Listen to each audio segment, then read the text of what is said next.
So a couple practice recommendations, as I talked about back when we were working on drills, was using that tee in the ground to make sure we hit down on that ball and pop it up like we want to do with the 60 degree. Avoid hitting thin shots, and it naturally heals itself over time. It would be great, and as frustrating as chipping can be, and as boring as it can be sometimes, spend a half hour, maybe 3 days a week just working on it. If you go to the range, make sure you take a half hour to come on over here and use this. It's good because out here we have plenty of room to use.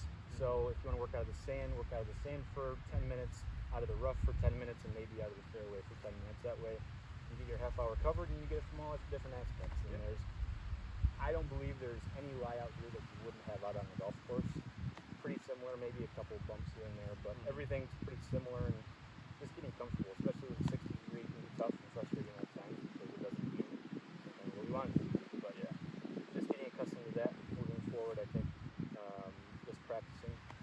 Moving forward, I'm not sure next time I'll see you, but I'd like to give you at least a recommendation for practicing moving forward. As I mentioned, with chipping 3 days a week for probably a half hour, and I kind of agree to a similar theory here. I don't think you want to wear yourself out because in the range it's very good to get in the habit of practicing that.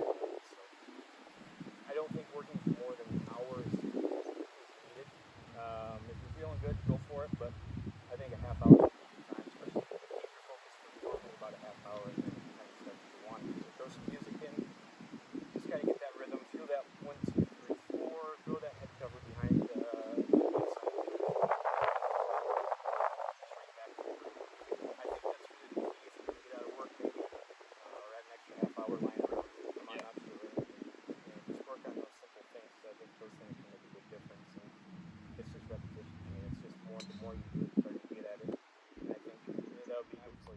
is still that head cover, but also getting out an iron and setting it on the other side as well, making sure.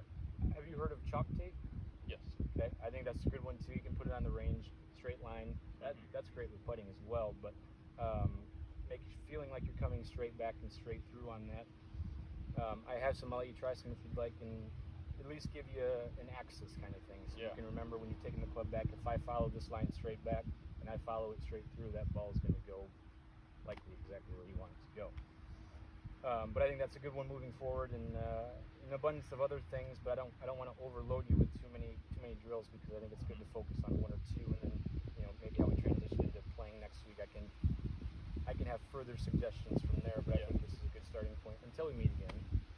I'd still like you to tie it in with irons that you work with irons over the past week. I imagine beautiful.